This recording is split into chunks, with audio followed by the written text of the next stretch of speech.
Joseph Conrad's historical novel, Under Western Eyes, 1911, is often regarded as Conrad's thematic counterpart to Dostoevsky's Crime and Punishment, 1866. Critics acclaim it as one of Conrad's most accomplished works, viewing it as a companion piece to his novel, The Secret Agent. In the first part of the novel, an English teacher in Geneva recounts the personal account of Kirilo Sidorovich Razumov, a university student in early 1910s St. Petersburg.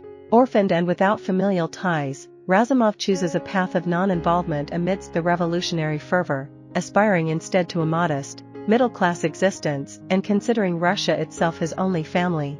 Meanwhile, the brutal Minister of State, Mr. de P., falls victim to an assassination carried out by two terrorists, resulting in collateral damage including the death of the minister's footman, one of the terrorists, and several bystanders. Razumov finds himself unexpectedly drawn into the aftermath when a fellow student, Victor Haldin, confesses to the murder and seeks Razumov's aid in evading capture. Reluctantly agreeing, Razumov is further entangled when Haldin tasks him with locating Zemiantik, an associate meant to assist in the escape. Feeling increasingly isolated and burdened by his newfound predicament, Razumov ultimately betrays Haldin to protect himself, informing the authorities of Haldin's whereabouts, leading to Haldin's swift capture and execution. In the second part of the narrative, the focus shifts to Haldin's sister, Natalia, residing in Zurich with her mother. Upon learning of Haldin's fate through a newspaper account, Natalia remains composed while her mother is deeply distressed. Despite attempts by the local revolutionary leader, Peter Ivanovich, to recruit her, Natalia remains disinterested in the cause. However, she becomes intrigued when she hears that Razumov is coming to Geneva, having heard her brother speak of him. Natalia visits the decaying Chateau Borel, home to Madame de S. and her mistreated companion, Tekla, who also serves as Peter's secretary. As Tekla shares her life story, Natalia and Razumov cross paths. While Natalia is eager to meet him, Razumov, burdened by guilt and compassion, is uneasy in her presence. Tekla misinterprets Razumov's reserve as fervent loyalty to the revolutionary cause and pledges her support to him, unaware of his true motivations. In the third part of the narrative, the story rewinds a few weeks as Razumov travels to Geneva. In Zurich, he lodges with Sofia Antonovna, Peter's right-hand woman. Upon returning to Geneva, Razumov frequents walks with Natalia, fostering a growing trust between them. Natalia seeks answers about her brother's final moments, to which Razumov responds evasively. Invited to Chateau Borel, Razumov is met by Madame de S. and Peter, both suspecting him of collusion with Haldin. Unbeknownst to them, Razumov is, in fact, a spy working for the Russian government. Interpreted differently by those around him, Razumov's reserved demeanor incites various speculations, with some viewing him as loyal and others sensing he harbors secrets.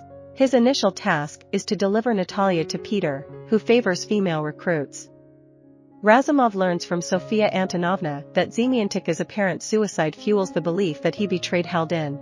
In the fourth part, Razumov finds himself back at police headquarters with Mikulin, who recruits him as a secret agent for the Tsarist regime, serving the interests of the Russian Empire.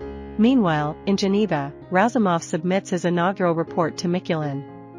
Encountered by the abrasive narrator en route to the post office, Razumov proceeds to Natalia's apartment, where she urgently seeks him out to facilitate her mother's desire to speak with the only acquaintance of Haldin's they know.